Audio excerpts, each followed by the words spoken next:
and welcome back to my little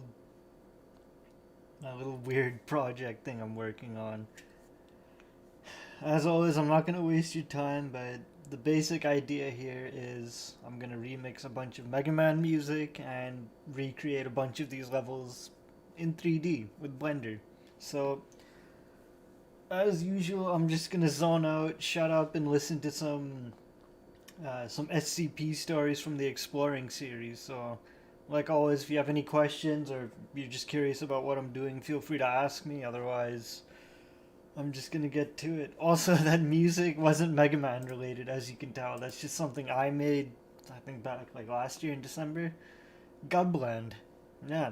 It's, I don't know. Just something stupid, just something fun I wanted to do. So, with that being said, I'm just gonna turn on the video and just zone out. Also, it's late, so I'm kind of tired, so I might not sound very energetic right now, but that's okay. Without further ado, I guess, or I don't know, with all that stuff out of the way, let's just get into this. Also, it's not gonna be SCP. I'm actually listening to the story of Chrono Trigger. I guess that's the video he put out, so I'm gonna listen to it, and then I'll do SCP stuff. We'll see. All right, here we go.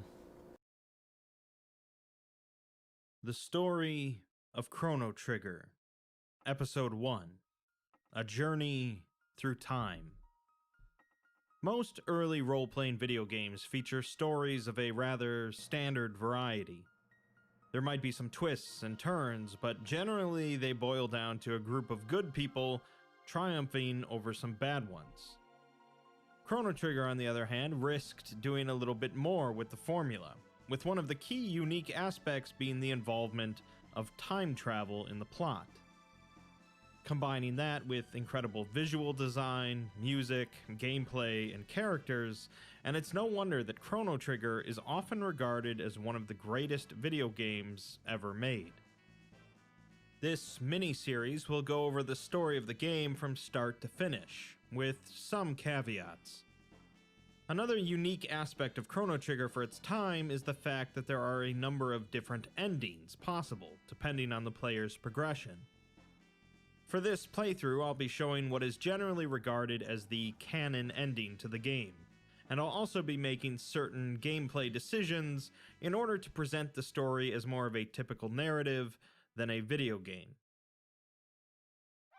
The story opens in the year 1000 AD in the city of Truce. A young man, Chrono, is awoken by his mother, who says that he must have been so excited about the Millennial Fair that he couldn't sleep last night. The fair is being held to commemorate 1,000 years since the founding of the Kingdom of Guardia, and is host to a wide assortment of shops and activities. Chrono plans on visiting his friend Luca there, a renowned inventor who is showing off her latest invention. Chrono's mother hands off his allowance, and he heads over to the fair. After chatting with some of the other attendees and betting on a race, Chrono moves further into the fair. Here, he accidentally bumps into a young blonde girl, sending them both to the ground. When they get back up, the girl remarks that her pendant is missing. Chrono quickly finds it nearby on the ground and hands it back to her. She thanks him and says that she's not from Truce, but she came here to visit the fair. She asks if he wants to walk around the fair together, and introduces herself as Marl. The two spend some time together, with Chrono participating in a drinking contest, and the two returning a girl's kitten back to her. While speaking with a swordsmith named Melchior, he asks Chrono if he'll try and convince Marl to sell him her pendant, but Chrono refuses. Eventually, the two hear that Luca is finished setting up her new invention, so the two progress to the back of the fairgrounds. They find Luca along with her father, Tabin, with them showing off a set of teleportation devices capable of teleporting matter from one of the pods to the other. Luca is glad to see Chrono, as no one here is willing to try the teleporter, and she quickly convinces Chrono to give it a shot. The machine hums with energy as it powers up, until it finally activates, successfully sending Chrono to the other pad. Marl remarks that it looks like fun, and she wants to give it a try as well. Luca and her father fire up the machine once again, but this time, Marl's pendant begins to glow, and the machine goes haywire. A large portal spontaneously appears, and Marl is pulled into it before it closes. Tabin quickly clears the onlookers from the scene, and Luca surmises that there must have been more that caused it than just the teleporter.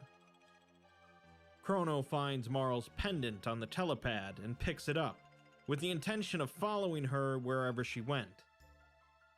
Luca and her father activate the machine again, and once more the portal opens. Luca wishes him good luck and says that she'll follow him through as soon as she figures out what went wrong here. Chrono gets dumped out of the portal into a very different locale, up in the mountains. Before he has a chance to catch his breath, however, he's attacked by a small group of fiends. Fortunately, Chrono is somewhat capable with a sword and fends them off. He tackles a few more fiends on his way down the mountain, and after emerging, realizes that he's still in the City of Truce, but it looks a bit different, with no Millennial Fair going on. Speaking with a resident, she tells him that, of course, there's no Millennial Fair, as their kingdom is only 600 years old, and King Guardia the 21st is on the throne instead of King Guardia the 33rd. It would seem that Chrono has been sent 400 years back in time, and Marl is nowhere to be seen. Speaking with some more residents, he learns that the kingdom is currently at war with an individual referred to as the Fiend Lord, and the king's soldiers recently found the queen wandering in the canyon after being missing for quite a while. Chrono decides to head up to Guardia Castle after checking the whole town for Marl. Arriving at the castle, Chrono is accosted by the guards at the front, until the queen shows up and orders them to stop. The queen turns out to shockingly resemble Marl, and says that Chrono is a friend of hers. She then walks off, and Chrono briefly speaks with the king, who remarks that his wife has been acting a little strangely since she was rescued. Chrono heads upstairs to speak privately with the queen, who reveals that she is, in fact, Marl, but everyone keeps calling her Lean for some reason.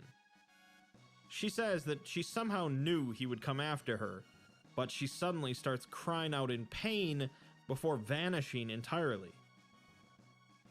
Chrono, bewildered, heads back downstairs, where he bumps into Luca, and he informs her of what happened. Luca is far less confused by the situation than Chrono, however, and she explains what's happened. Marl has been mistaken for her own ancestor, as she is actually Princess Nadia of their time period. Queen Lean was kidnapped in this time period, and someone was supposed to have gone and rescued her, but their presence here has changed history. Marl was dumped off in the mountains nearby, where she was found by the soldiers, who then called off the search before they found the actual queen. This change will apparently lead to the real queen being killed, creating a paradox that will erase her descendants, including Marl. In order to preserve the flow of history, Chrono and Luca will have to find the real queen. The two leave the castle and continue to explore the surrounding region. With the bridge to the southern island in disarray thanks to the Fiend Lord's army, their last stop is a large cathedral in the woods. The nuns inside of the cathedral seem to be a little odd, but there's no sign of the queen. Just before departing, however, they spot something on the ground, which turns out to be a hairpin bearing the Guardia Royal crest. Upon this discovery, the nuns reveal themselves to be fiends in disguise and attack the two. They fend off the group, but as one more appears and lunges at Luca, she's saved by the sudden appearance of a small humanoid frog wielding a sword. The creature speaks eloquently, however, and asks if they'll accompany him further into this lair to rescue the queen. Luca exclaims that she can't stand frogs, and the creature says that they can do as they please, but he must save the queen. Luca hesitantly changes her mind, and the two agree to accompany him further inside.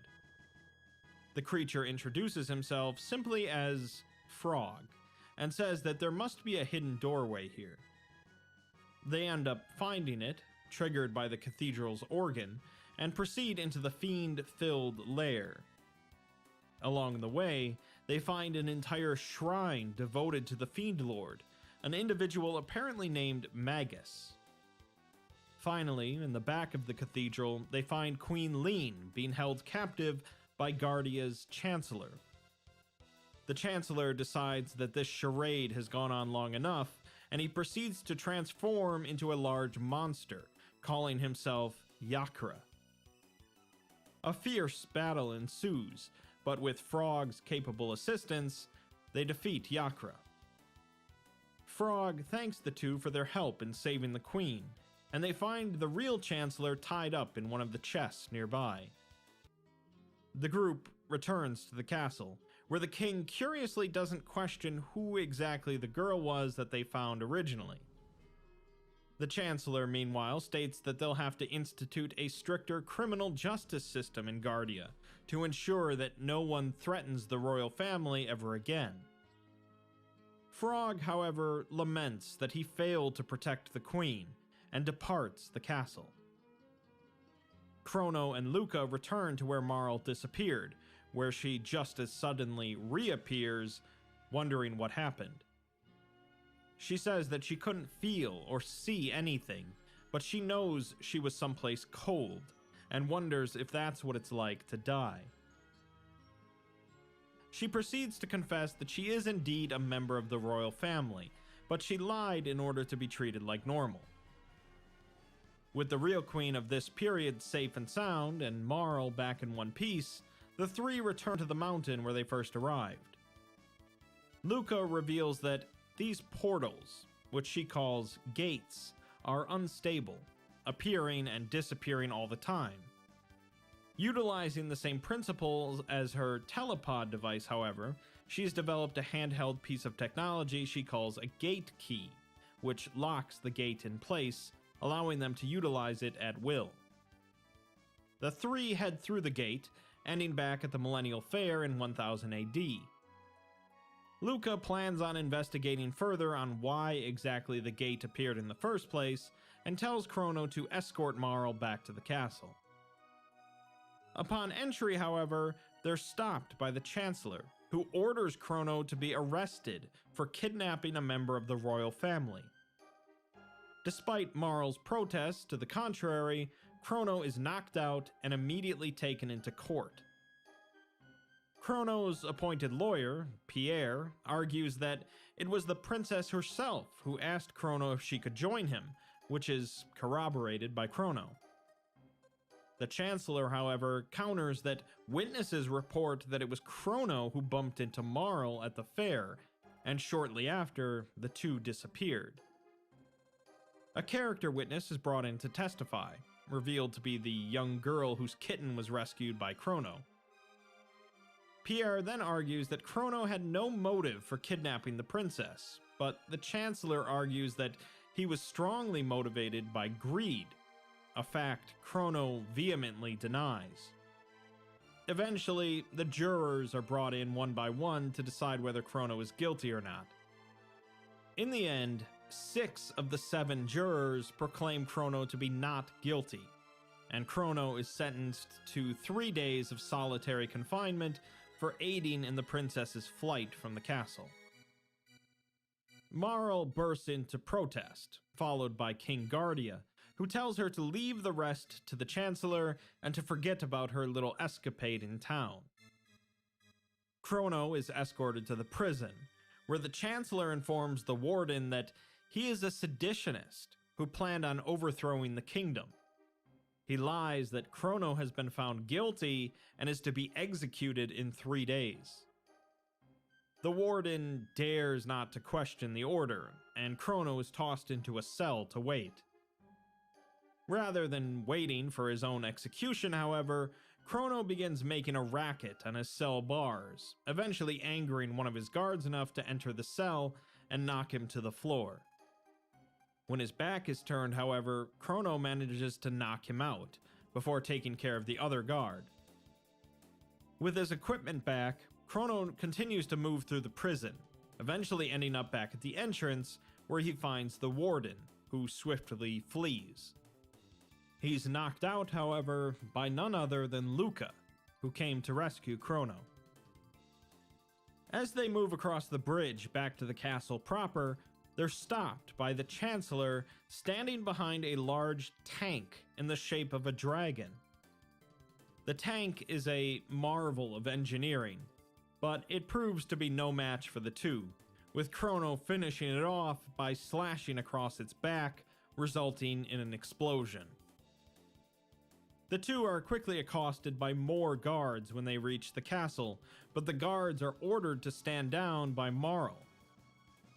The king arrives and tells Marl that she is a princess and she has responsibilities, with her little excursions seeming to be a bad influence on her.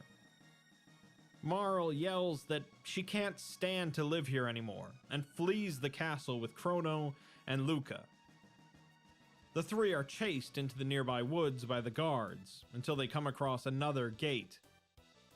Marl is enthusiastic about jumping into it, although Luca argues that they have no idea where or when they'll end up, and they might not be able to come back.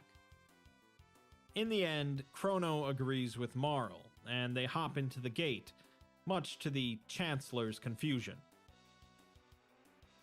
On the other end of the gate, the three find themselves in a stark but futuristic-looking building, and upon emerging, discover that they now find themselves in what appears to be a post-apocalyptic wasteland. Nearby is a large dome structure, where they find people living inside, although they look like they're not long for this world.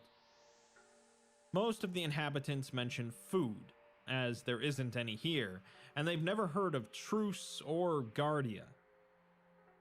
With no other options, the three traverse the monster-filled ruins of a large city, coming out on the other side to find another large dome.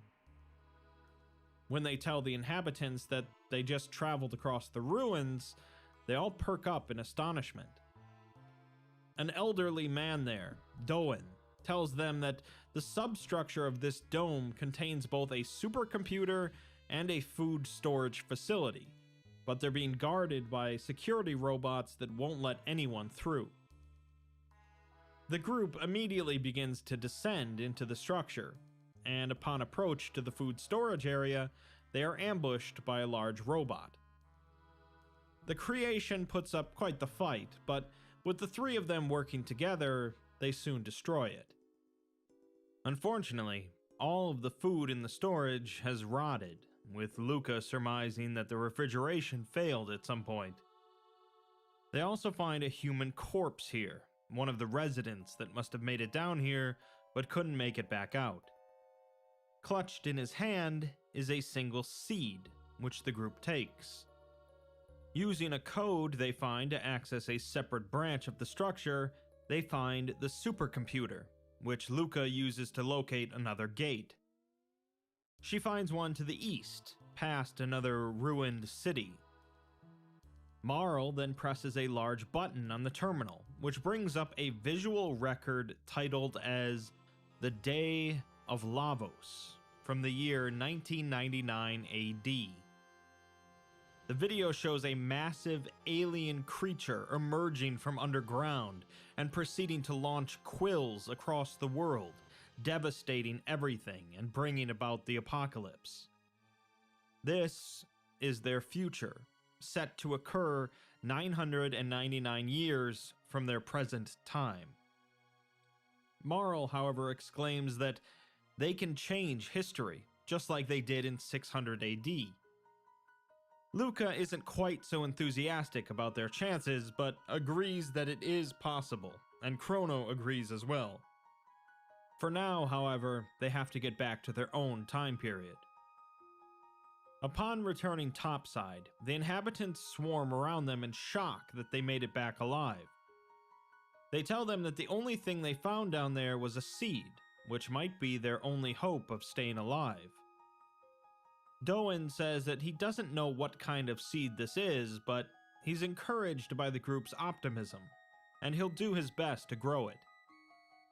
He then hands them a key to a jet bike parked at the nearby ruins, telling them that hopefully it still works and can get them across in a hurry. As it turns out, it does work, but before the group can hop into the sleek vehicle, they're stopped by an individual with wheels attached to his back, calling himself Johnny, alongside some robotic minions. Johnny says that he'll let them use that jet bike to get across the ruins, but only if they agree to race him. With the only alternative being to slog it across the ruins on foot, the group agrees.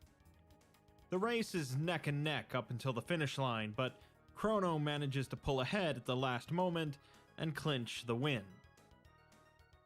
Johnny is surprised but pleased, and the three continue on to the Eastern Dome. They don't find a gate, but instead find a broken down humanoid robot, which immediately intrigues Luca, who claims that she can likely fix it. After working on it for some time, she activates the robot, who turns out to be exceedingly polite and asks them what their command is. Luca and Marl convince him to drop the formalities and ask him his name. He doesn't have one, instead offering his serial number of R-66Y. While Luca finds this cool, Marl and Chrono instead give him the name of Robo.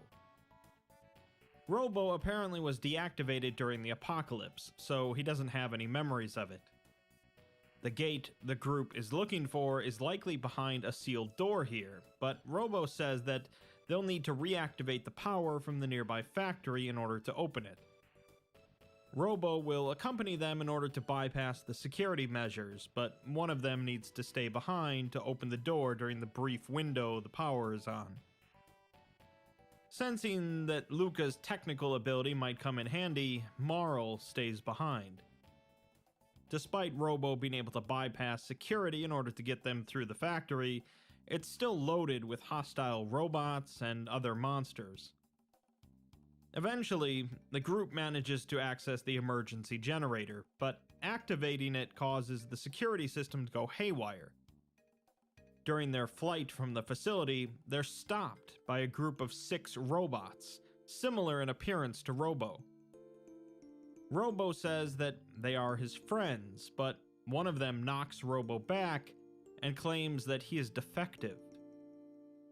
Their assigned task, including Robo's, was to eliminate all intruders, and since Robo is ignoring that task, he must be destroyed. The 6 robots begin thrashing Robo mercilessly, tossing him aside before turning to Chrono and Luca. A battle ensues, and while the odds are stacked against the two, they manage to prevail. They proceed to drag the damaged remains of Robo back to the dome, where Luca begins spending a great deal of time repairing him. While fixing him, they explain to Robo what their goal is, and Luca asks Robo what he wants to do after he's repaired. The question confuses him, as no one's ever asked him before. After finishing the repairs, Robo says that he has an answer, and tells the group that he wants to go with them.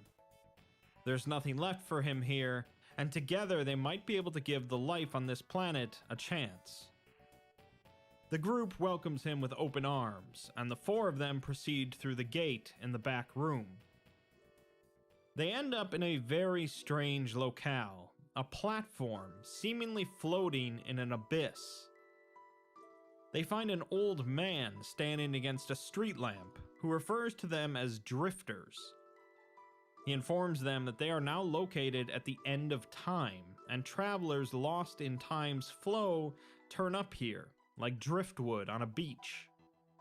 Whenever 4 or more entities of varying origins enter a temporal rift together, the torsion exerted on time's flow pushes them to the point of least resistance.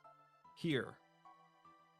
This has apparently been happening more often lately, and he fears that something is having a powerful effect on the very fabric of time. Someone is going to have to stay here then, to avoid any more complications, a concept that doesn't greatly appeal to Marl. The old man admits that it is a bleak place, but there are gates here connected to any time period they'd like to visit.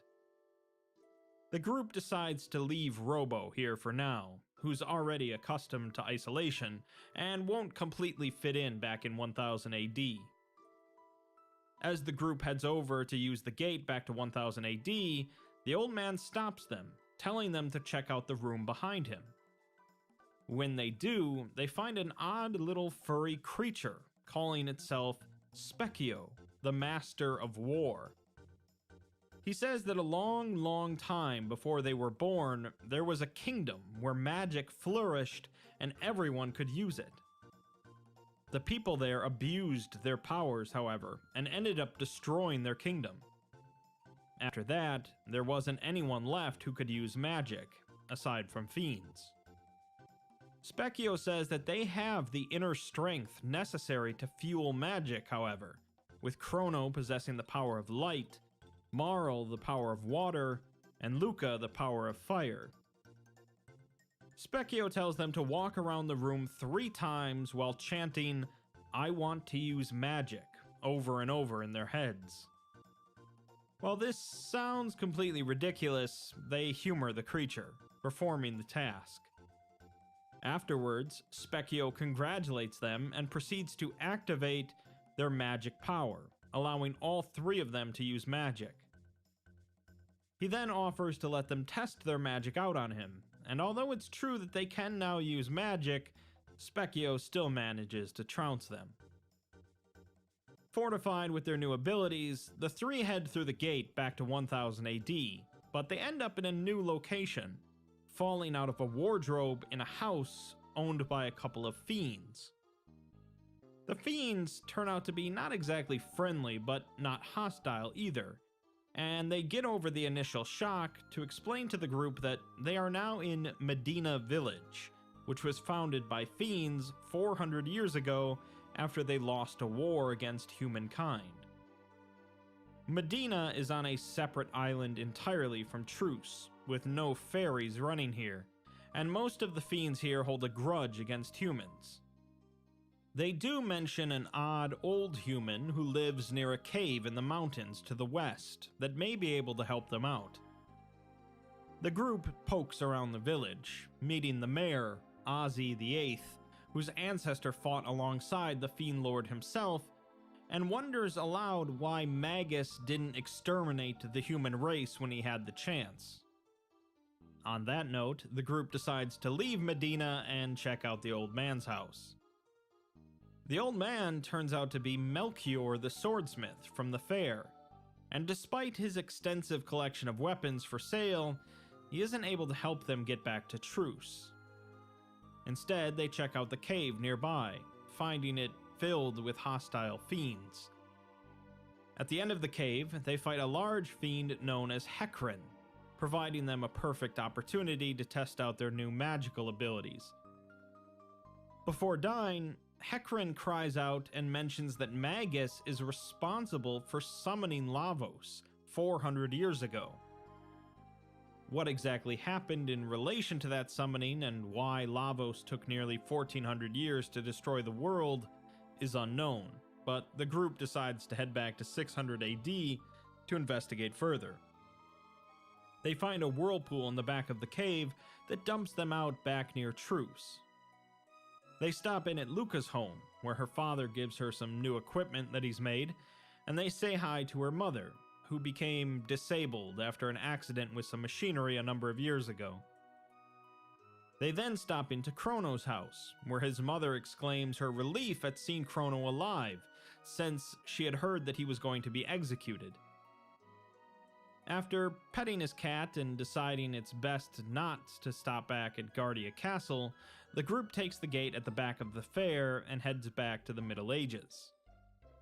Speaking with some of the locals and truce, they learn that King Guardia has been wounded during the ongoing war against the Fiend Lord, but the hero of legend has arrived to defeat him. The two armies are battling it out on the bridge leading to the southern island, but they're running low on supplies. The group heads up to Guardia Castle, where they meet with the king, recovering in bed. Sir Cyrus, their greatest knight, is nowhere to be found, so instead their hopes rest on the shoulders of the boy wearing the hero's badge.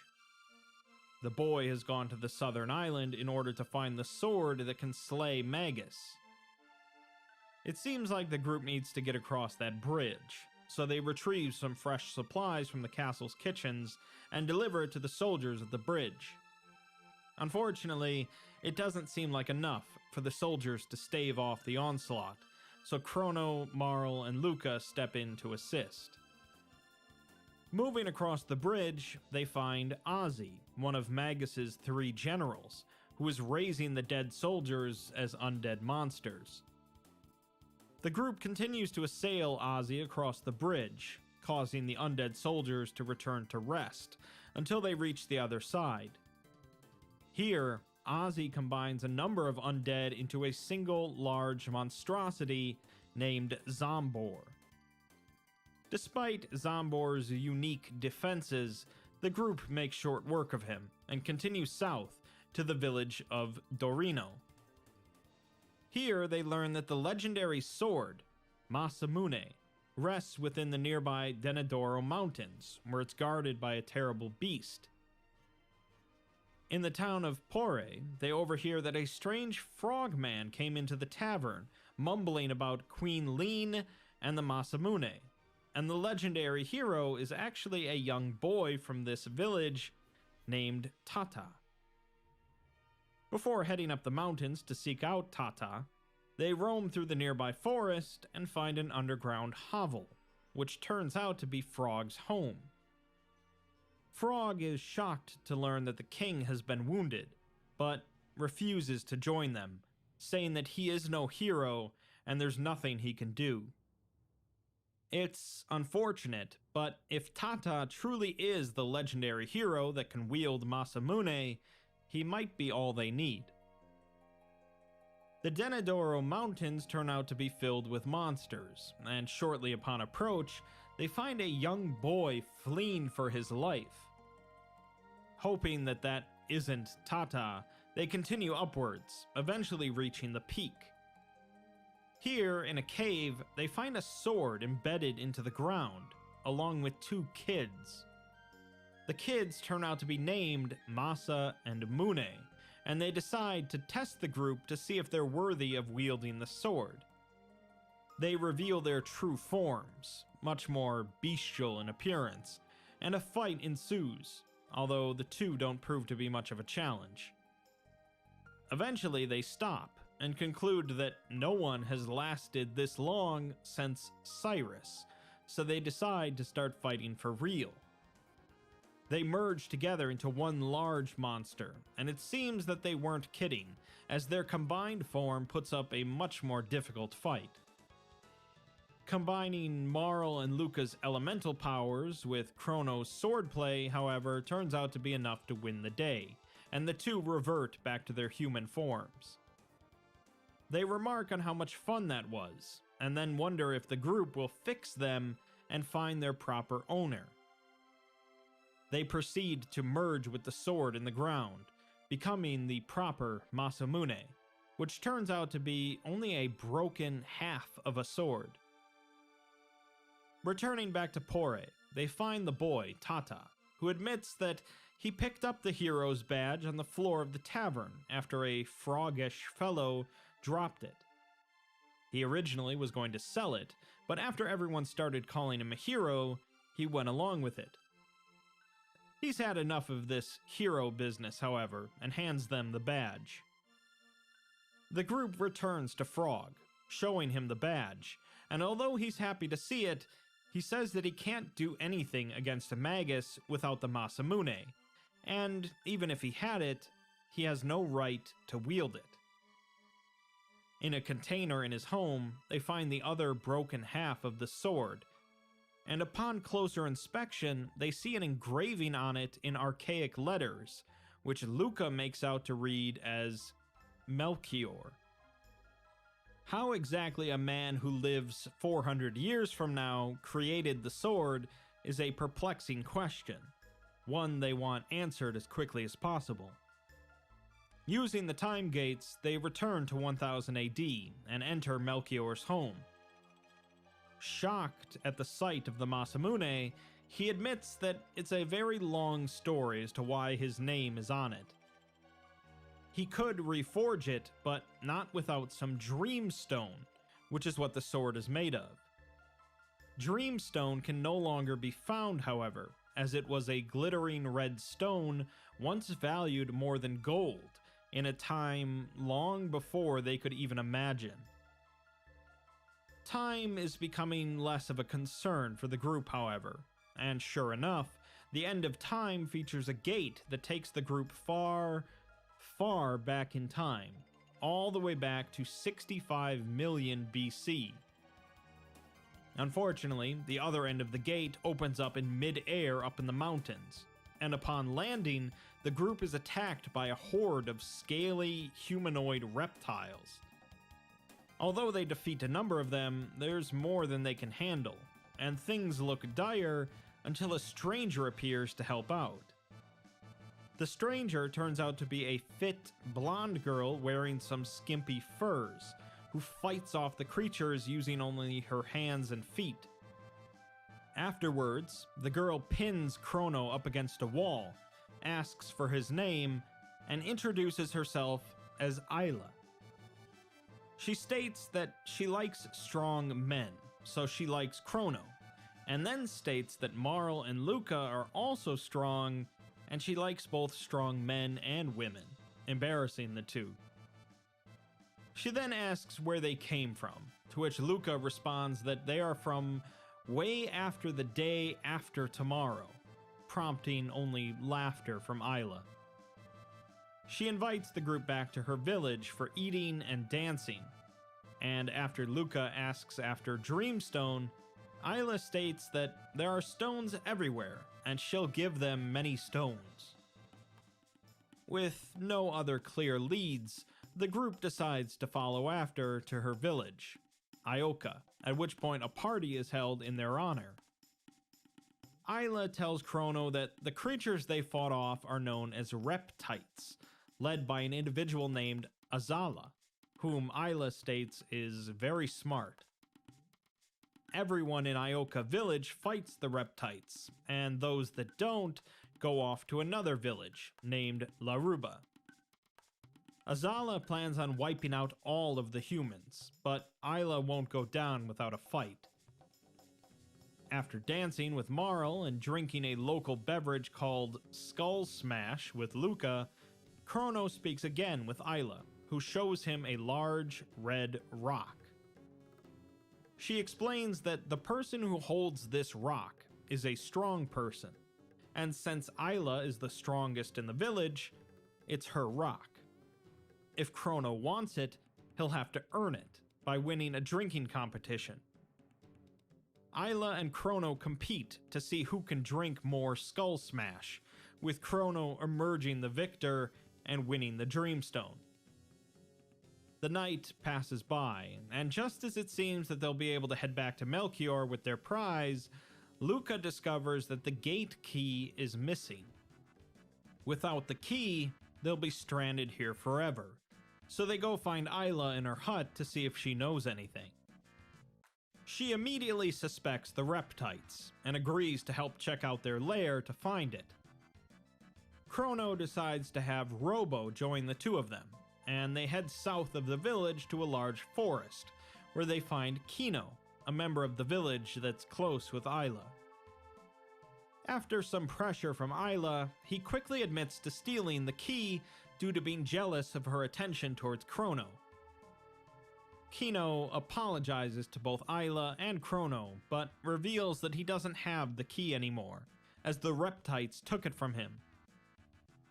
Isla sends Kino back to Ioka, as the three of them continue through the forest, eventually arriving at the cavernous Reptite lair.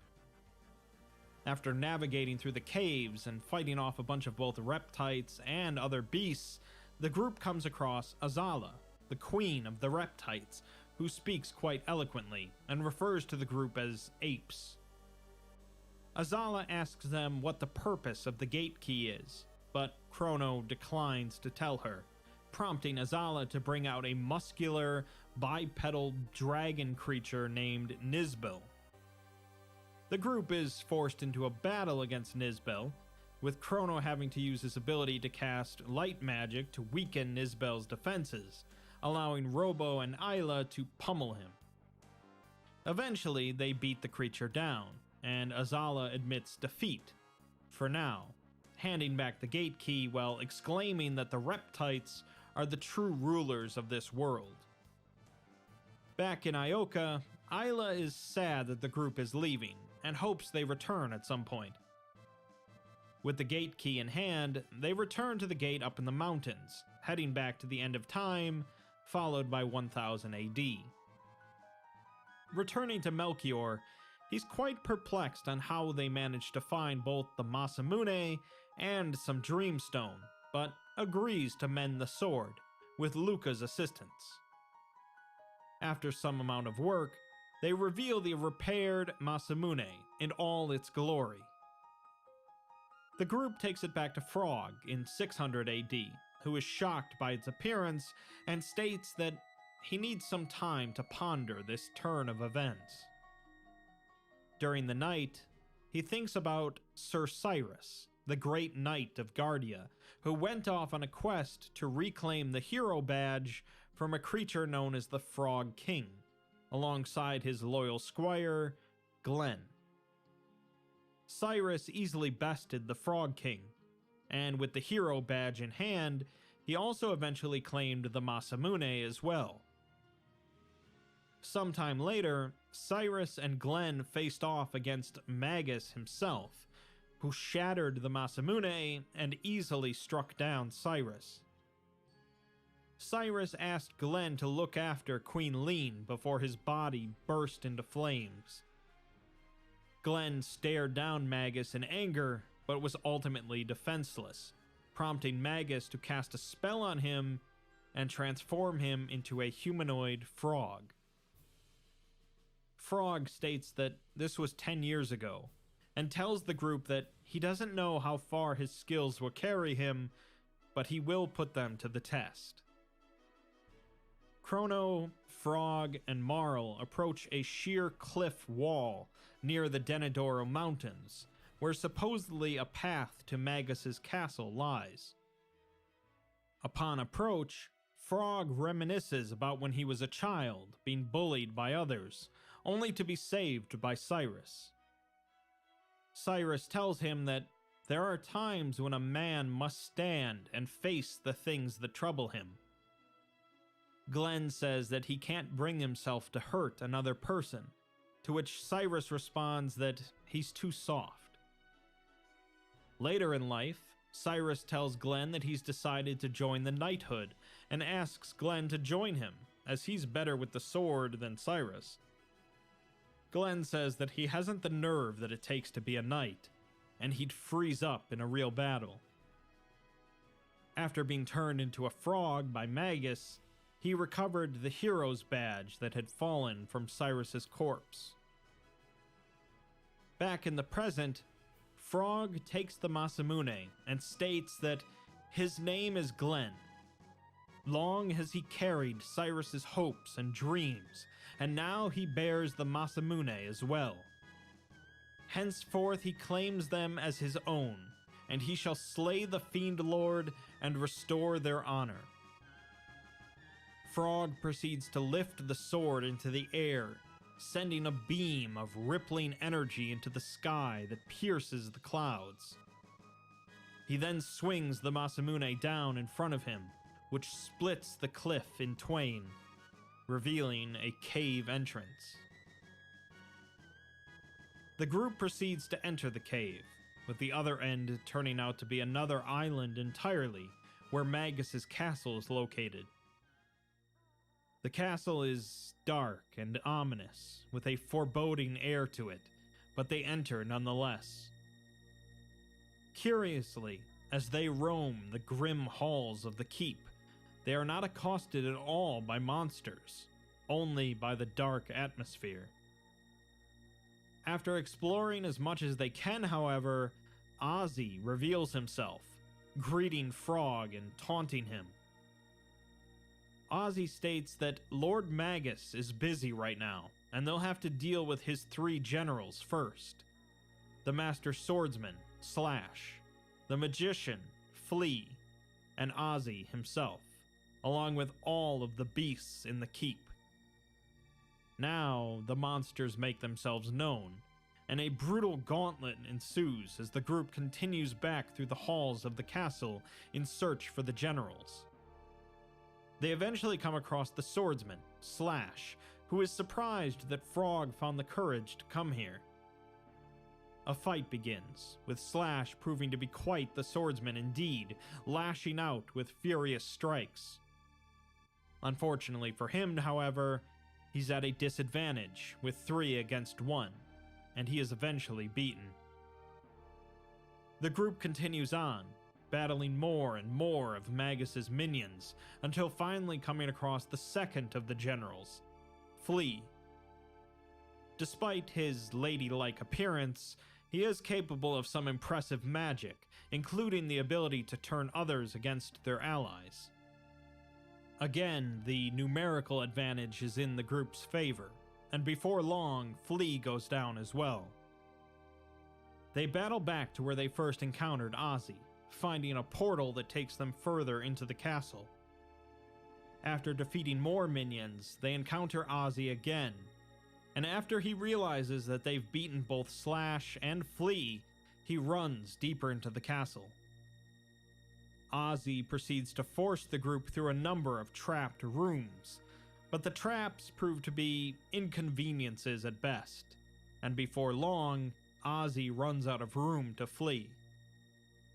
He states that Magus should have finished summoning Lavos by now, and then puts an invincible barrier around himself.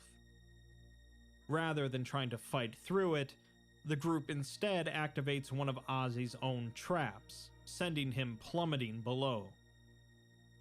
With all 3 generals down, the path is clear to Magus himself. In the deepest recesses of the castle, they enter into his dark ritual chamber, lit by a series of candles. As they rush in, they hear Magus reciting an incantation, offering up the life of this world in order to summon Lavos. Frog approaches the Fiend Lord with the Masamune in hand, and Magus remembers him as well as the Masamune. He states that he hopes no one else interferes this time, and says that, again, the bitter black winds begin to howl. He's not much for conversation, however, and the battle begins, with Chrono, Frog, and Marl facing off against perhaps one of the greatest sorcerers to ever live. Magus completely lives up to his reputation, effortlessly throwing out powerful magical spells of multiple different elements, demonstrating a mastery over all magical arts. It's a desperate battle for survival as the 3 throw both sword and spell at the warlock, barely staying alive against his onslaught. The Masamune proves to be invaluable, absorbing some of Magus's dark energy and weakening him. As the fight goes on, Magus begins to lower his guard as he casts his most powerful spell, Dark Matter, and the group frantically tries to put him down before they fall under the relentless tide of dark magic. Eventually, surprising both Magus and likely themselves, they best the Fiend Lord in combat. They then hear a great sound in the distance, which they presume to be Lavos, and they prepare themselves for an even worse fight. Magus cries out that Lavos mustn't awaken from his slumber yet, which confuses the group, as they assume that Magus just created Lavos with his ritual. Magus calls them fools, however, and reveals that he merely summoned it, as Lavos has dwelt within the earth for eons, absorbing the land's energy and growing ever stronger. A massive gate appears and sucks the group into it, with Magus exclaiming in anger about them interfering. What exactly they did by interfering is unclear, but what is clear is that Lavos is much older than they first thought, and eliminating Magus would in no way eliminate Lavos. This means that their journey through time is far from over, as now they not only have to figure out what exactly Lavos is, but how to defeat it before it destroys their future. They've come far and have grown much stronger than when they started, but there's no way they're prepared for a world-ending threat like that. Time will tell if they ever will be.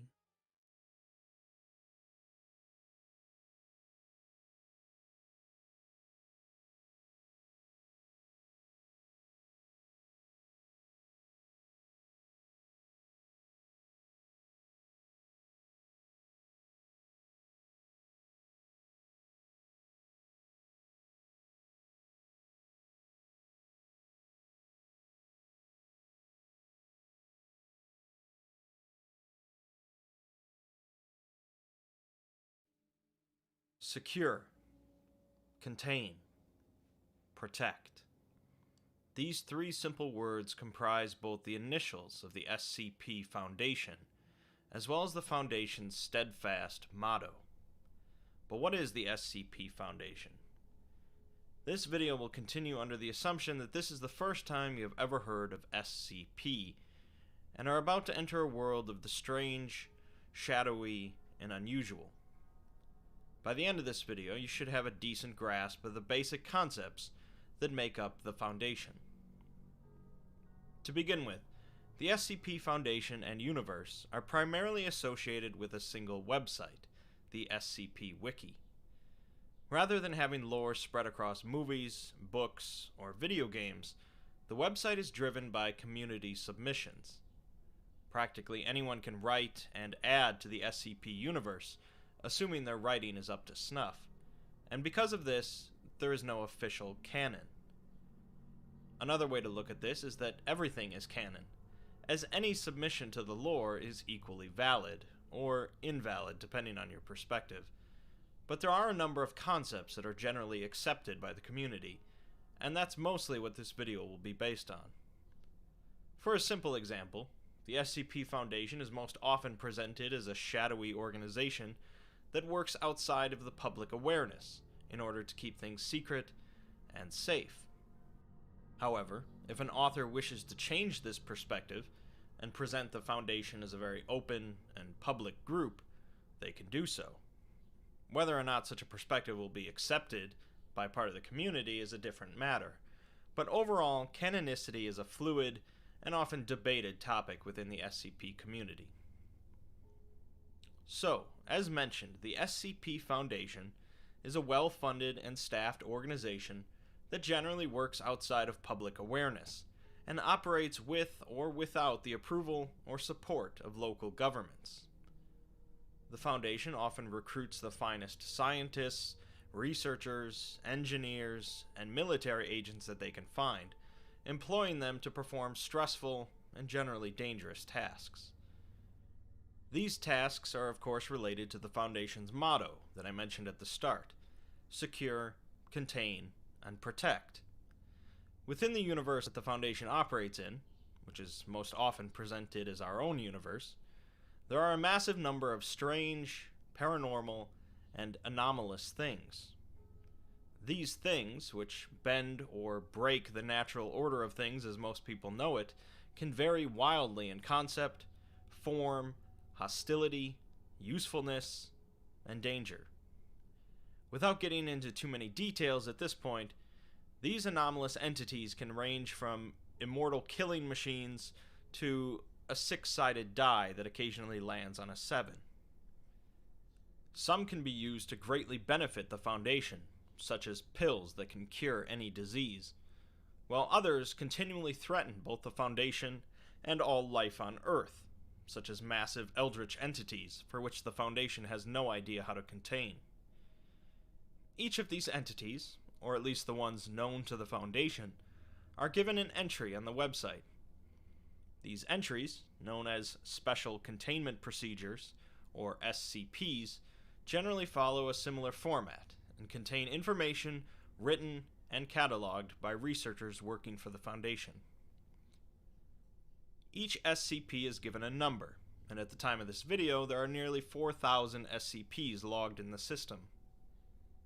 Next, each SCP is assigned an object class, which is a somewhat broad indicator of how easily an SCP is contained, or how reliably it can be contained. There are 4 main object classes used across the Foundation, although occasionally others will crop up.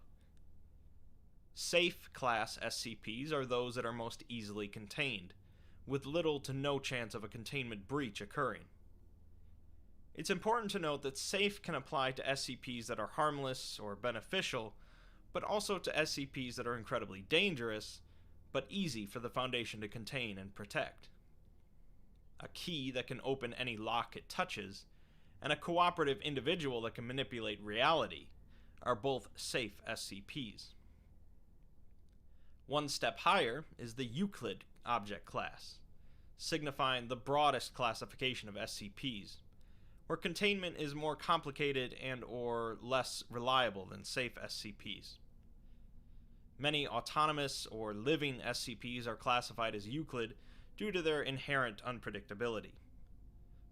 A red disk that can transport someone to an alternate dimension, a humanoid that kills all plant life around him, and an orb that continually expands the interior of any building it's placed in are all Euclid class SCPs. Keter SCPs are those that are excessively difficult to contain for one reason or another, and often are incredibly dangerous to either the Foundation or others, although that is not always the case.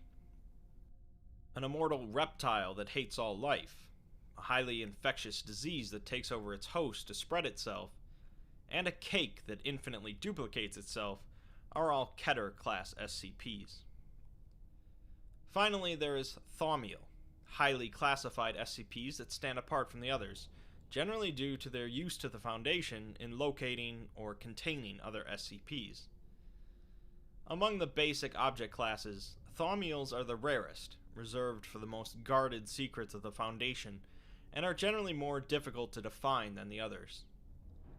A facility capable of rebuilding humanity after an apocalypse, and a machine capable of sending individuals into the future are both Thaumiel SCPs. After the object class is listed, the following information for each entry is generally the Special Containment Procedures, meaning the steps and processes the Foundation goes through in order to keep the entity contained.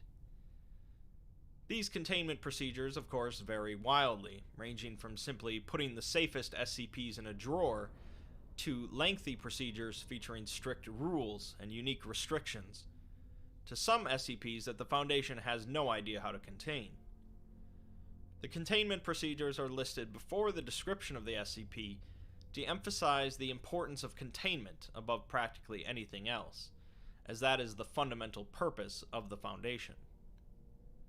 Some SCPs are kept in the same location where they were found, isolated and quarantined due to certain circumstances, and others, such as exceptionally cooperative humanoids, might be allowed to freely roam a Foundation facility from time to time. Due to the unique nature of each individual SCP, each containment procedure is also unique, and there is no standard set of rules. Following the containment procedures is generally the description of the SCP. This description is usually written with a very technical and scientific tone, describing the appearance and anomalous nature of the SCP. Again, this description section varies wildly, ranging from a few concise sentences to many paragraphs of detailed information. In addition to the description, many SCP entries will also include information such as where and how the SCP was first located, testing logs, exploratory logs for SCP locations, interviews, and any other information deemed important. SCPs are often found by members of the general public, causing the Foundation to come in and contain the anomaly and also wipe the memories of witnesses. Sometimes only one or two agents of the Foundation might be called in to retrieve an anomaly, but often a whole team of highly trained individuals will be necessary. These teams, known as Mobile Task Forces, or MTFs, consist of ex-military or other trained combatants that are often sent in with minimal information about the anomaly, and are thus forced to be prepared for anything. Some MTFs will be assigned to constantly watch over certain SCPs in case of containment breach. Once the SCP is secured and contained, researchers assigned to the project will often carry out a number of tests and attempt to gather as much data as they can. Of course, for many SCPs this is more dangerous than it is worth, so testing is generally limited. Although there are rare occasions where the Foundation will seek to destroy an SCP rather than contain it, this is not their primary directive, and the idea is generally frowned upon. One of the primary ways that researchers test and interact with SCPs is through the use of D-Class personnel. D-Class individuals are used throughout the entire Foundation, and are personnel that have been deemed expendable. D-Class are generally taken from prisons across the world, usually convicts guilty of violent crimes, but the Foundation goes through a large number of D-Class and will sometimes take them from other sources. For particularly negligent or heinous behavior, some Foundation employees might be demoted to D-Class. D-Class are often used for experiments and tests related to SCPs, serve as first explorers for some unknown locations, or forced to carry out any activity that the Foundation would rather not risk the minds or bodies of its employees on. On the other end of the spectrum is the O5 Council. The O5 Council is shrouded in mystery, believed to consist of 13 members, and they oversee the entire Foundation, with access to practically all of its secrets. Many rumors have spread about the O5s, including the rumor that they use their unlimited access to SCPs to maintain immortality. Below the O5s, but still with a large amount of responsibility, are the Site Directors.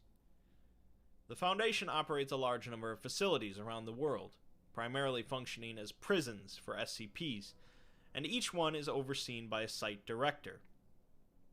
These facilities vary in size, with some just built around one or two SCPs, and others housing hundreds of anomalous items. There are, of course, other organizations besides the Foundation that have taken an interest in anomalous objects. These groups of interest range from the mischievous, to occasionally cooperative, and the openly antagonistic. The Chaos Insurgency is a splinter group of the Foundation that attempt to obtain as many SCPs as possible. The Church of the Broken God is a religious organization seeking to resurrect a shattered deity, and the Global Occult Coalition is a counter-organization to the Foundation, dedicated to destroying SCPs, and backed by the United Nations. There are a number of other organizations out there, with some of them responsible for creating SCPs themselves. The Foundation has worked with some of them on occasion, and continually battles many others, but each organization continues to operate, largely in secrecy. That's a basic summary of the SCP Foundation and the universe it exists in. At this point, if you had never heard of SCP before this, you should be fully prepared to access the website and begin discovering all the different SCPs known to the Foundation.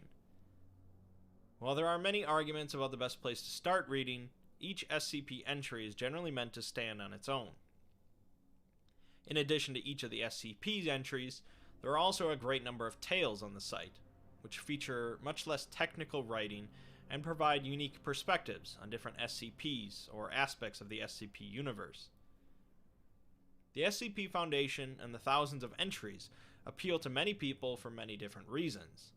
But primarily, the SCP universe is strange, unusual, and unique.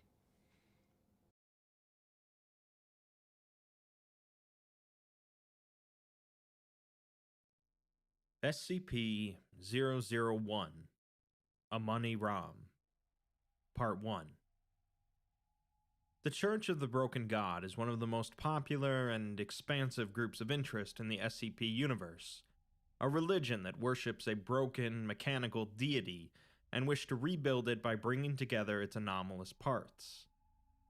The Church's origins lie in a similar group known as the Mechanites that date back to ancient times, and their conflicts with other notable groups at the time, the Sarkites and the Davites. This SCP-001 proposal takes a fresh look at the Mechanites and these conflicts, in a canon in which this is the first time that the Foundation is learning of them. It's a big, mysterious city, and it's going to take some time to disassemble it. So let's begin. SCP-001 is an extra-dimensional bubble of self-contained reality located in the southern Arabian desert. It's inaccessible to anyone that does not have prior knowledge of its location, meaning that an individual has to have exact knowledge of its geographical position to reach it. Notably, individuals with some sort of artificial implant, from surgical screws to complex prosthetics, appear to have a higher chance in locating and entering the anomaly, with testing showing a success rate of 88% compared to standard personnel's 62%. The reality bubble contains an ancient metropolis, partially buried in the sand, with maps and initial sonar testing indicating approximately 2/3 of the city is above ground and largely intact, while the subterranean portion has degraded heavily. The above-ground city contains skyscrapers and buildings up to half a kilometer high, utilizing modern design techniques far beyond those available at the time of construction, dated around 2400 BCE. The buildings are fully furnished and appear to have served residential, commercial, bureaucratic, and various other uses, with the largest and most intricate being a temple structure in the center of the city. The buildings also contain artistic works and large bas-reliefs depicting a variety of scenes ranging from apparently religious stories to historical events. These contain writing in an unknown language containing elements of Old Arabic, and most of them are concentrated in the temple structure. The subterranean floors are dominated by extensive, complex machinery, ranging from antiquated clockwork systems to vacuum tubes to power generators, extremely similar to modern nuclear reactors. All of the machinery is non-functional, however, and appears to be in a state of advanced disrepair. There are no living organisms within the city, but there are a number of automata, or robots, led by one of them that has identified the city as being the origin of the myth of Iram of the Pillars, but its proper name is Amani Ram. Iram is referenced in the Quran, quoted as Iram, who had lofty pillars, the likes of whom had never been created in the lands. It was referenced as a culture subject to divine retribution by God for their oppression of others. Many theories have been offered on the identity or location of the group or city identified as Iram, but nothing has ever been confirmed by the wider historical community. Amani Ram first came to the Foundation's attention in 1983, after the containment of SCP-1867. The beloved explorer and naturalist, Lord Theodore Thomas Blackwood. Some of his journals recovered from his private vault detail his experiences with the French Armée d'Orient during their campaign into the Middle East in 1801. One journal partially dictated an encounter he had with a vast, ruined city, accessible only to those who knew its location, which is a tale I've read elsewhere on this channel. An interview was conducted with Blackwood for further information. Blackwood is interviewed by a female doctor, and he begins by saying that it's heartening to see someone of the gentler sex in such an academic position, and that it warms the cockles of his heart. The doctor quickly moves on, telling him that she wants to discuss the journal titled Lord Blackwood in the First Cities of Man. Blackwood recalls it, but isn't sure why there'd be questions, as he remembers being very thorough. Unfortunately, water damage has left most of it illegible. He remembers that the whole adventure was initiated by a gift given to him from Jacques Brazeau of l'Estate Noire. The gift was a set of 6 clay tablets, remarkably preserved for their age, that had been recovered by agents of the French crown from an ancient shipwreck in the Aegean Sea. The tablets detail the existence of 3 empires spanning Asia, thousands of years old, and more powerful and advanced than any culture since, even our own. They also detailed the empire's nigh-apocalyptic war. Blackwood had been skeptical upon first reading them, but the tablets addressed the lack of evidence left behind by claiming that these empires were advanced occultists, magicians, and magic users. They hid their cities from their enemies, so of course mundane scholars have found nothing. Blackwood, of course, isn't exactly mundane, and he managed to tag along with Brazeau and General Bonaparte on his campaign into Egypt. The tablets claim that a money ROM was hidden after the other empires allied to attack it, as it was a superior center of knowledge and weaponry, so only those who knew its location could enter. The location happened to be recorded on the tablets, so after 3 days in the desert, they found it, comparing it to passing into a bubble, with towers becoming visible over the horizon. The towers were great buildings fashioned of metal, easily hundreds of meters tall, and a bronze glow set them alight from the sun overhead. There must have been a dozen of them, with smaller but still grand buildings of marble, stone, and clay resting between them. He says it was a grand sight altogether, and the city must have been able to hold hundreds of thousands of people. They explored only a tiny fraction of the surface portion, but he would guess that the subterranean portion was even bigger than the surface. The underground rapidly transitioned from grand hollows and caverns to a winding, labyrinthine tunnel system, with metal pipes, doors, and still machinery all throughout. They didn't find any entities inside of the city, although his men repeatedly claimed that they heard something skittering about, but he dismissed it as wildlife. They did find entire sections of tunnels to be impassable due to growths of a strange black vine, as thick as a man, winding and knotting entire passageways. The vines appeared to be petrified, and there were also bulbous sacs sticking to the walls and ceilings of many buildings, both above and underground. And after Blackwood poked one with a sword, it leaked and spewed out an impossibly emaciated man with skin burnt away by acid. Blackwood concludes by saying that throughout their time there, the city has a very specific feeling, like walking into a graveyard. Thanks to Blackwood, the Foundation was able to recover the 6 tablets, with translations ongoing due to the extremely specific dialect of ancient Greek used. One of his journal pages, however, contains a translation of the front of the first tablet.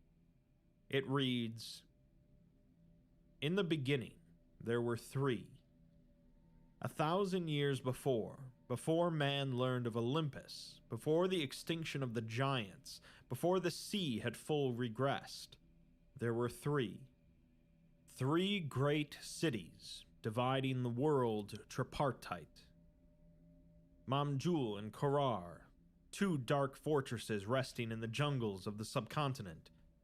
The magicians and sorcerer Nawabs allied themselves against the horrors of the jungle and crossed a pact with something ancient. The covenant of the Deva was born, using the first magic gifted to man, the magic of life and death.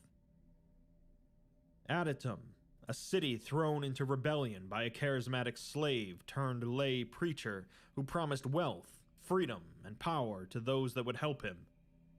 Together they threw off their yokes, slaughtered their oppressors with their new sorcery, and rebuilt their collapsed city, all under the name of the Grand Karcist Ion. The Nalka Empire freed the second magic, Carnomancy, the magic of flesh. Amani Ram, first great Ram of the Mechanite Empire, as it spread like a wildfire from the deserts.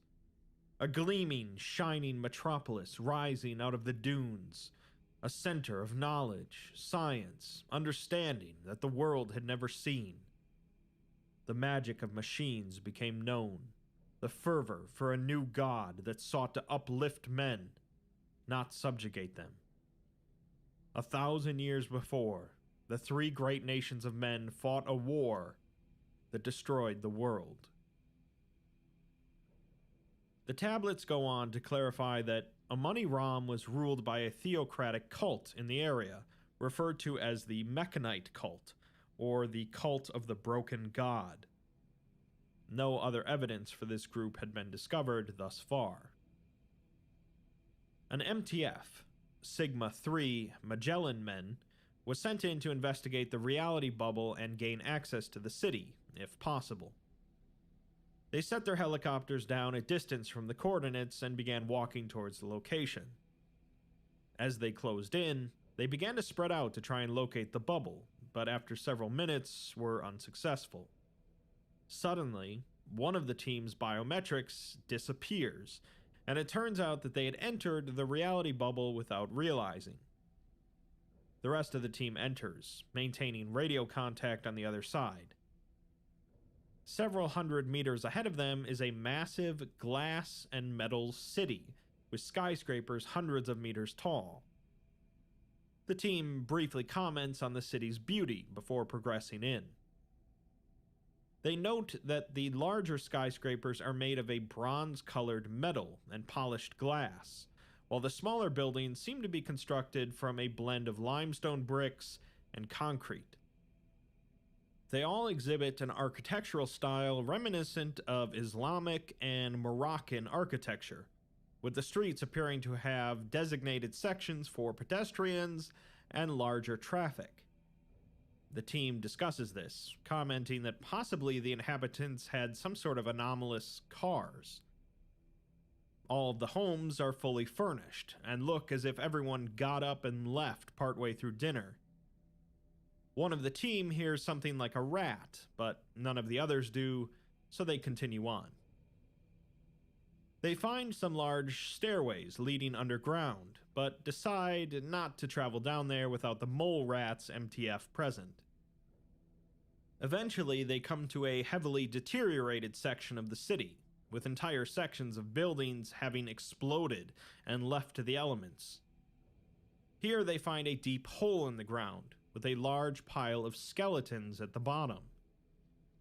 The team leader surmises that this was a mass grave, and they see one of the vines that Lord Blackwood mentioned at the bottom. They decide not to go down for a sample, as there are likely others elsewhere.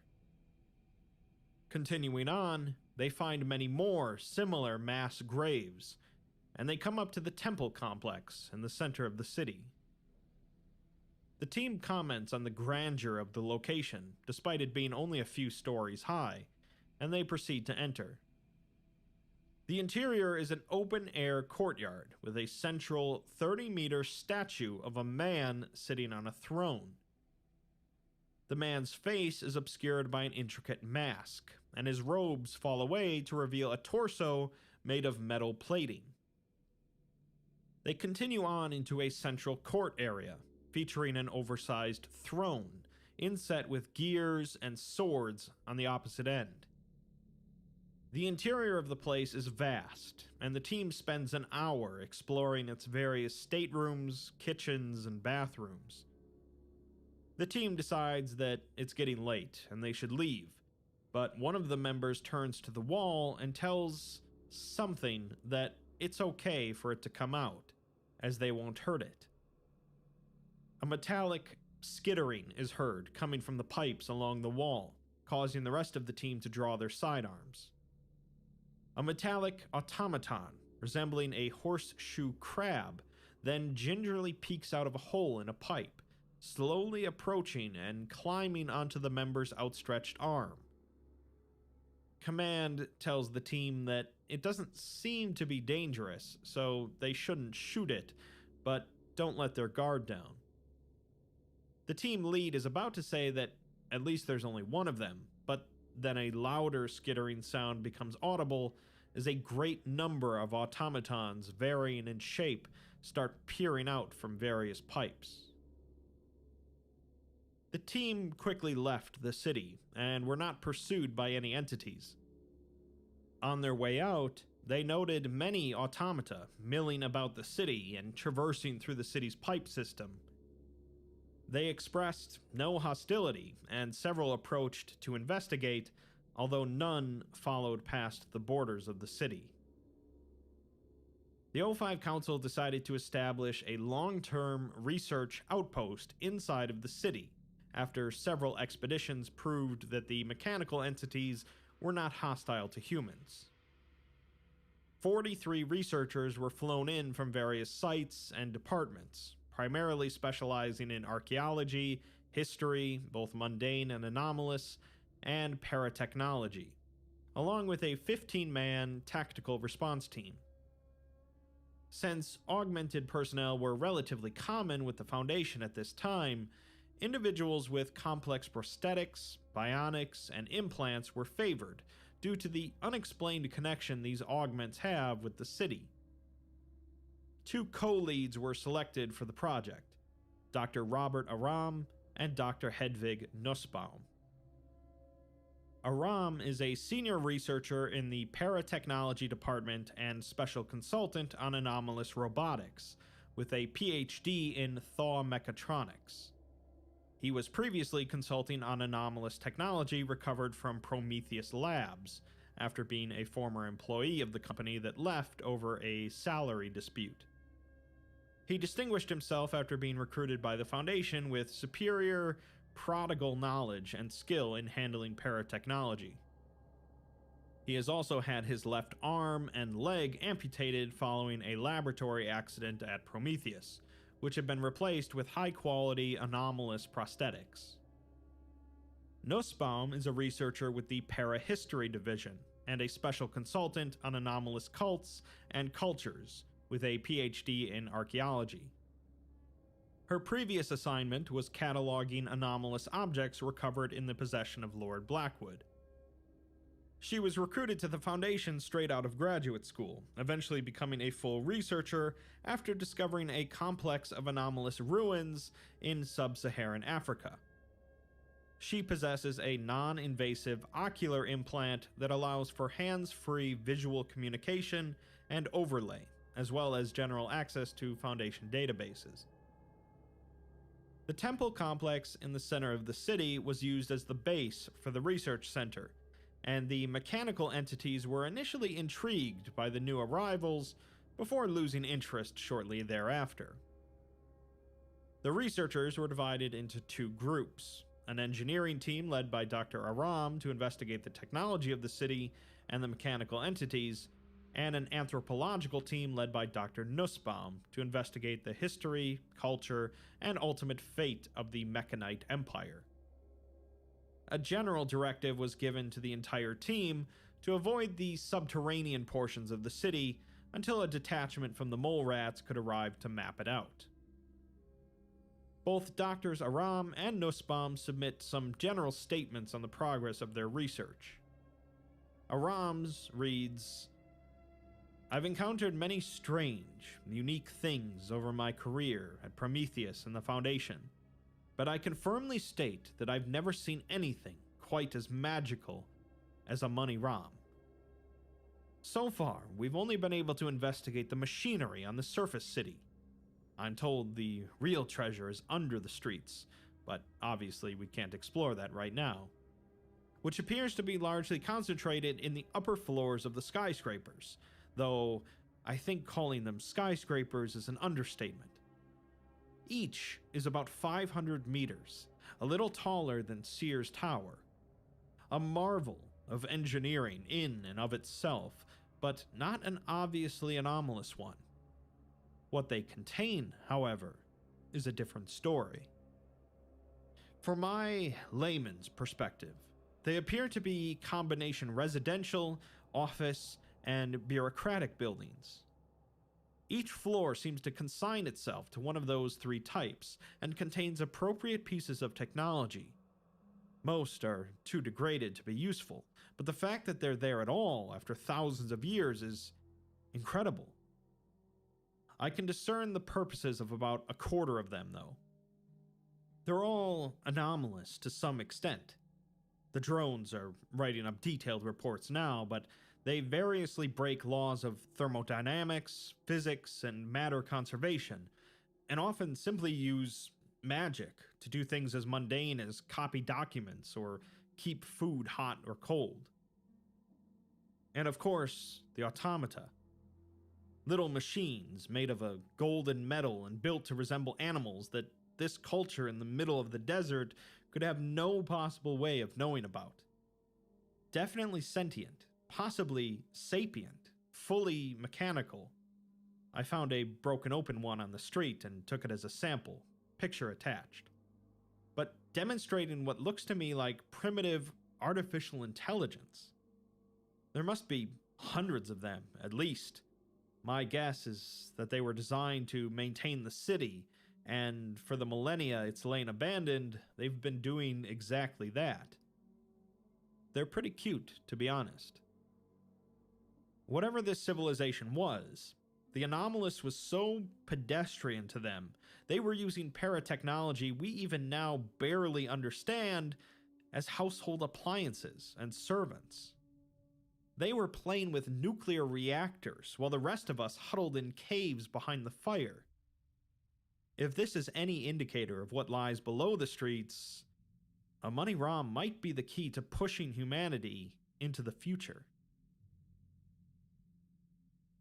Nussbaum's report reads, I have to continually pinch myself to make sure I'm not dreaming.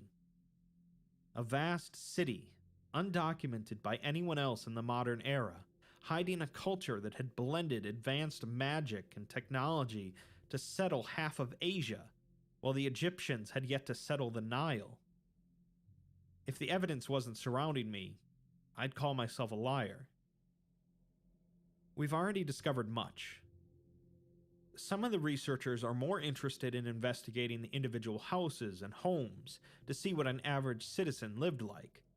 Completely understandable.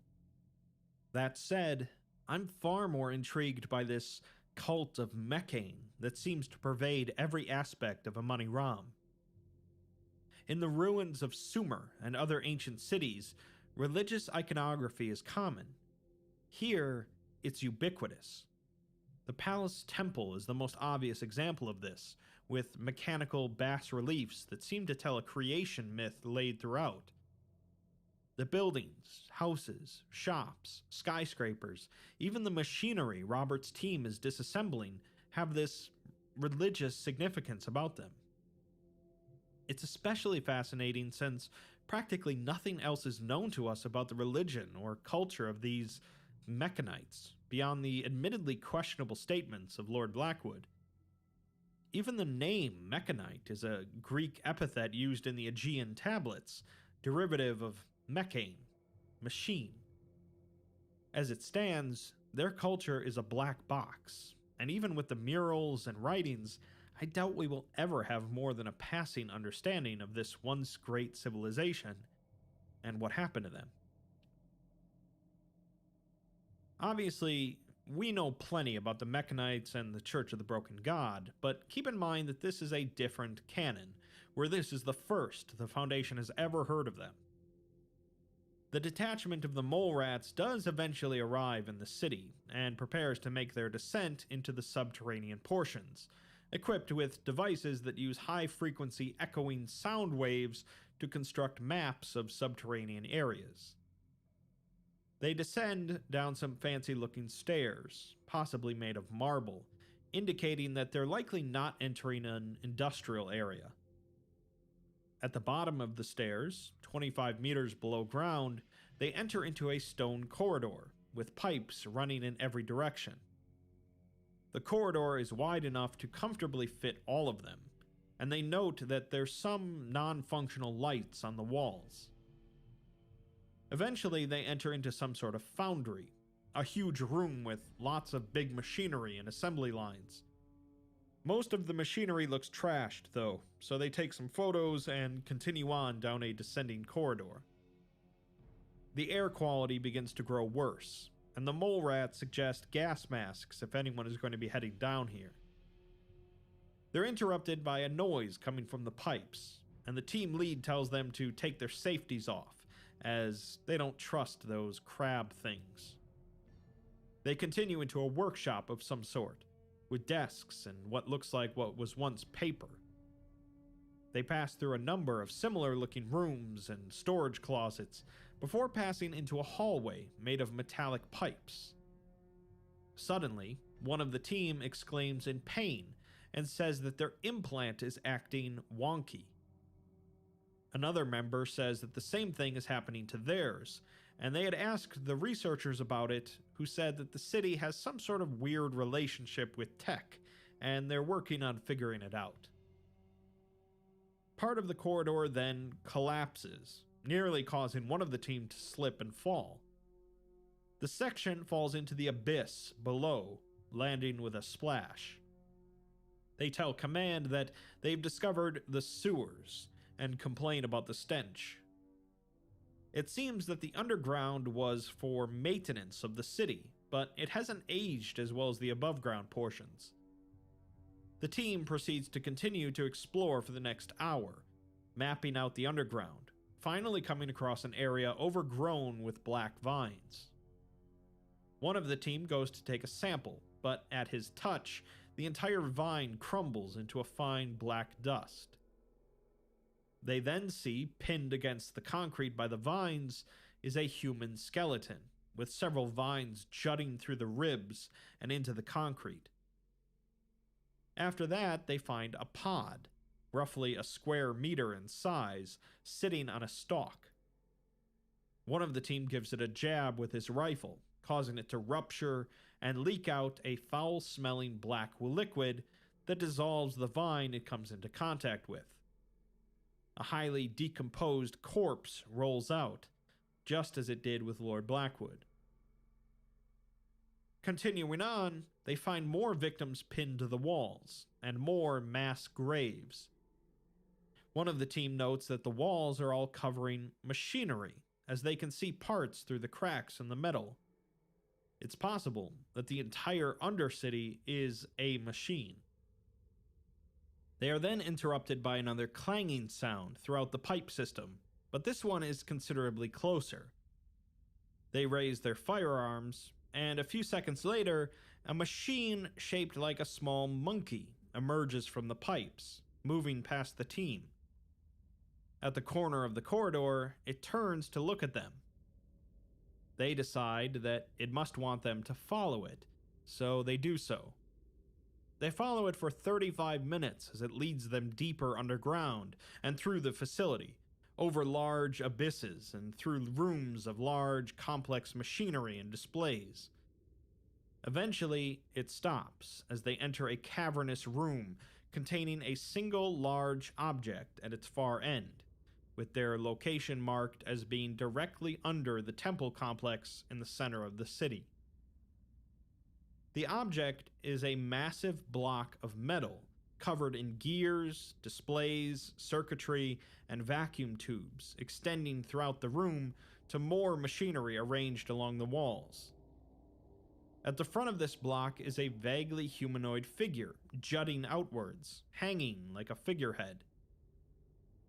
A human head, arm, and upper chest are placed on a mostly mechanical frame, and it looks upward as the team approaches with their guns raised. It opens its mouth, and a stilted, feminine voice with a digital edge booms out. The voice says that they have entered the Gate of the West, Adatum's answer, the great and holy city of Amani Ram. It welcomes them and says that there is much to discuss. Further questions from the team were either rebuffed or met with nonsensical statements, with it repeatedly expressing the desire to speak with the scholars, which they interpreted to mean Doctors Aram and Nussbaum. They spent the following hours mapping a path back to the surface, and after returning, researchers used the collected data to construct a 3D rendering of a significant portion of Amani Ram's Undercity. The mole rats declared that the Undercity was largely safe for exploration, barring particularly heavily corroded passages and areas infested by the vines and pods.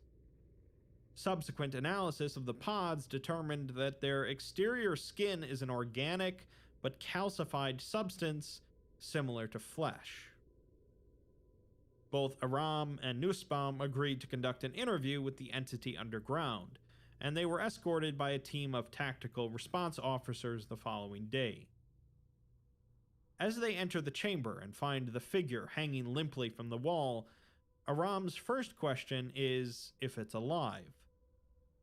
The entity's head twitches upwards and says, no, and then welcomes them. His second question is what it is, to which it responds that it is, it was, and it remains, and then asks them what they are.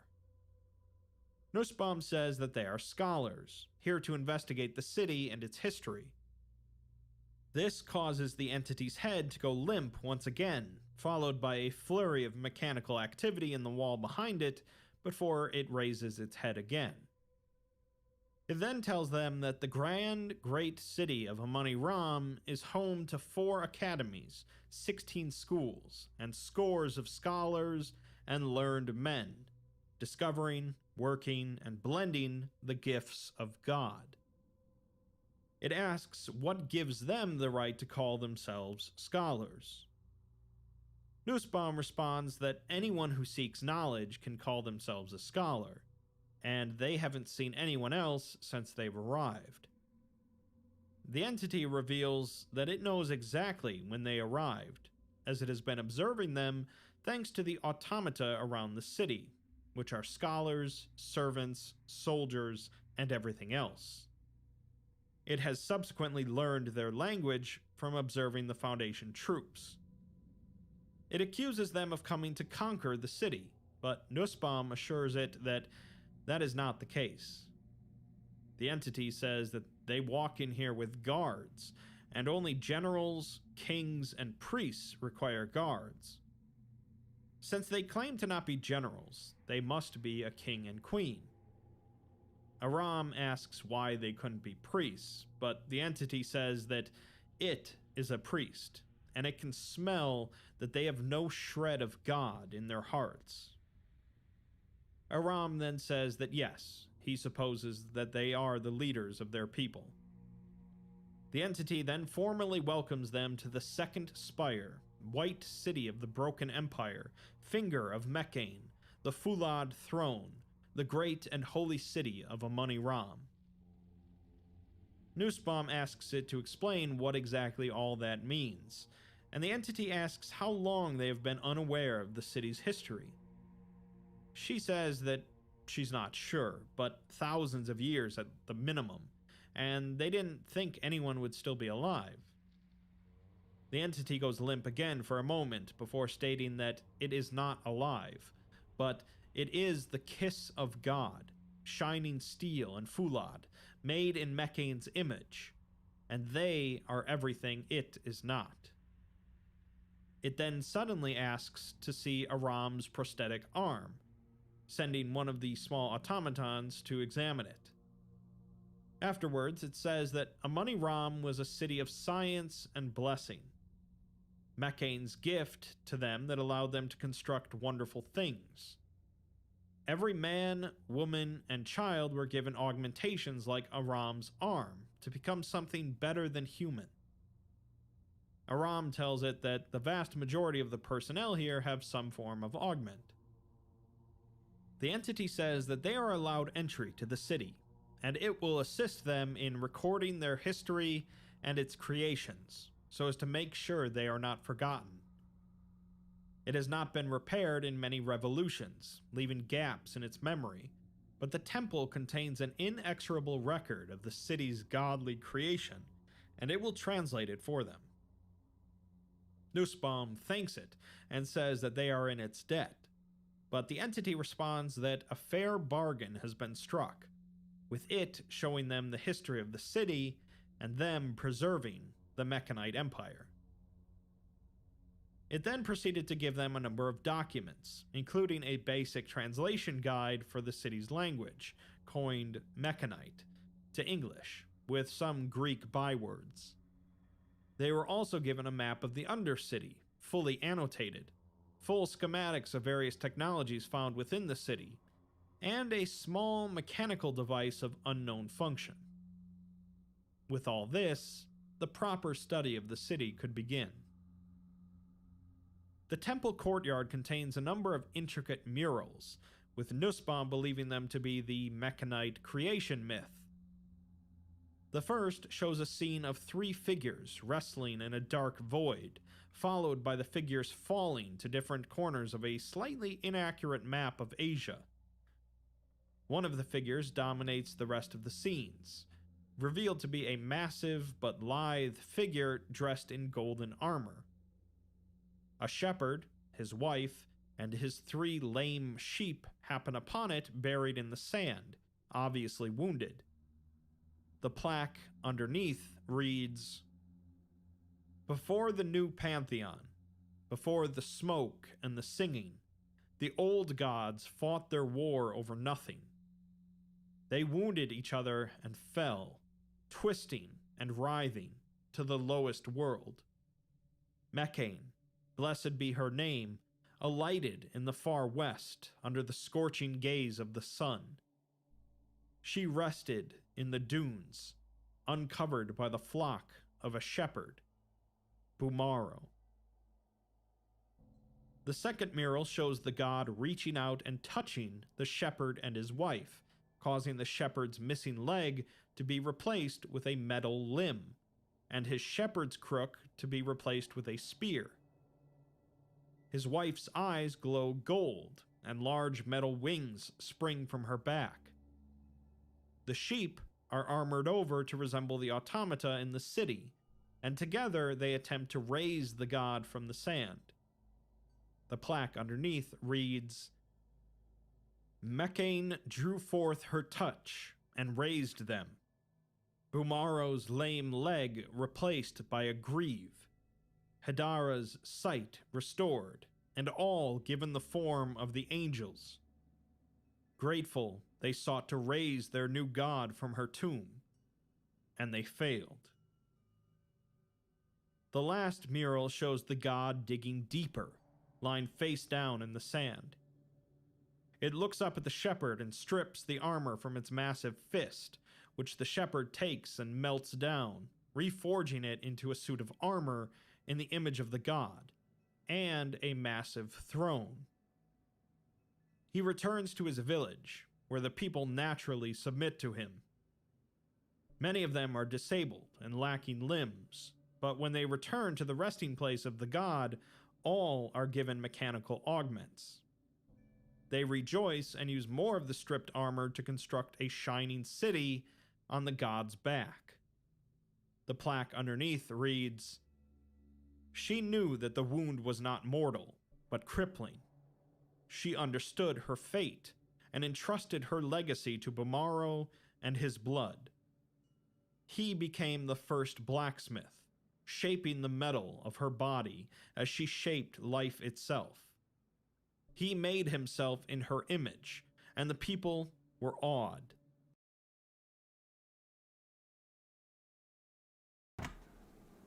That's gonna do it for me. I'm pretty tired at this point, and honestly speaking, these 8-bit levels are actually kind of boring to work on. When I first started them, I was like, yeah, it's pretty fun, but I don't know, there's just Maybe it's me. It's probably me, but I don't know. I find the 16-bit ones to be a little bit funner to work on. So unfortunately, I still have quite a few of these 8-bit ones to do. So I'll get around to doing that later. Otherwise, yeah, I don't know if I'll stream tomorrow. I've been doing this for literally the last 5 days now, so I don't know. I might do music tomorrow. I might just take the day off. I might continue doing these 8-bit ones, and you can tell I'm very enthusiastic about that, but I don't know. I'm just gonna chip away at this little project bit by bit until it's done, and then I don't know, I'll just put it behind me and never look at it again. But yeah, I'm gonna end it here. I know usually I kind of end these things like at the end of the SCP story, but number one, I've heard this one like maybe this is the third time I've been listening to it now, so it's kind of annoying to me now. Number two, I guess just it's late and I'm actually really tired. So if you do want to listen to the rest of it, it is SCP-001 Amani Ram Part 1. So it's a pretty interesting story, don't get me wrong. Like it's actually really well done. I find it to be one of the more interesting SCPs, but I just wanted to make sure my mic was on, that I wasn't talking with mute. But yeah, I mean, it's an interesting SCP. I'd highly recommend listening to it and maybe reading it, but if you don't have time to read, then just listen to it. It's a really good story, but yeah, I'm just rambling like an idiot at this point, so I'm just gonna end it here.